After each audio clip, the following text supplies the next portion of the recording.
Assalamualaikum warahmatullahi wabarakatuh. Berjumpa lagi di materi teks cerita sejarah. Sebelumnya Bapak sudah menyampaikan di bab yang kedua masalah teks cerita sejarah. Ini merupakan pertemuan yang ketiga dan materi yang bab yang kedua, yaitu teks cerita sejarah. Yang terakhir minggu kemarin kita berbicara yaitu masalah unsur pembangun teks cerita sejarah. Nah, pada pertemuan kali ini, pertemuan yang ketiga di bab yang kedua, yaitu bagaimana nilai-nilai dalam teks cerita sejarah. Anak-anakku, perlu kalian paham bagaimana nilai-nilai teks dalam cerita sejarah. Nah, nilai-nilai dalam teks cerita sejarah biasanya akan mengandung nilai yang pertama masalah moral.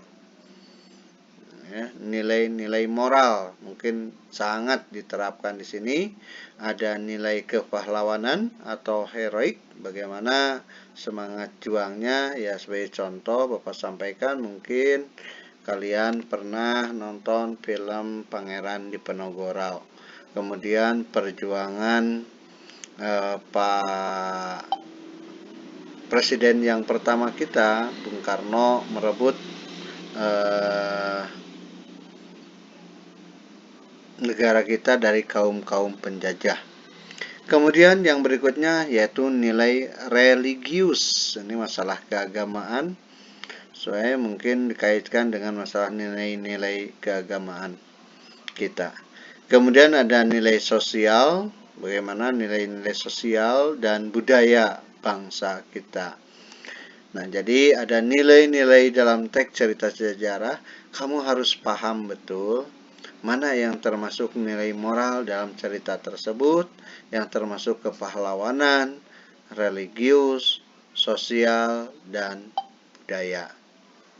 Ya, itu.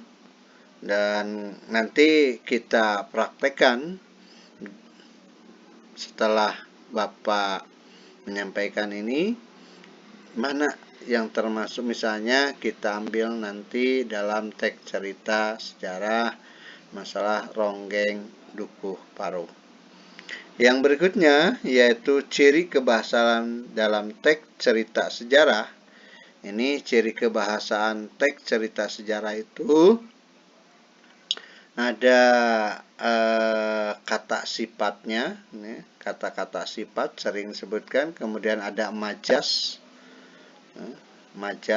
yang sering kita gunakan. Kemudian ada bahasa kias dan juga keterangan. Ini ada kata sifat, ada majas, ada bahasa kias, ada keterangan. Mungkin yang digunakan bisa majas metafora, bisa majas hiperbola, dan lain sebagainya. Kemudian bahasa kiasan, mengkiaskan sesuatu. Dan yang terakhir yaitu masalah keterangan. Jadi ciri kebahasaan teks cerita sejarah, dalam teks cerita sejarah itu pasti ada kata sifatnya, banyak majasnya, banyak bahasa kiasnya, banyak juga masalah keterangannya. Nanti kita ini kan. Dan yang berikutnya, bagaimana cara penyusunan teks cerita sejarah? Menyusun teks cerita sejarah, kemudian menyunting teks cerita sejarah. Ini perlu kamu paham. Menyusun teks cerita sejarah, ini ada wawancara, ada juga kreatif nih ya. Nah, langkah-langkah penyusunan teks cerita sejarah sama seperti halnya. Yang pertama, membaca keseluruhan naskah teks cerita sejarah. Kemudian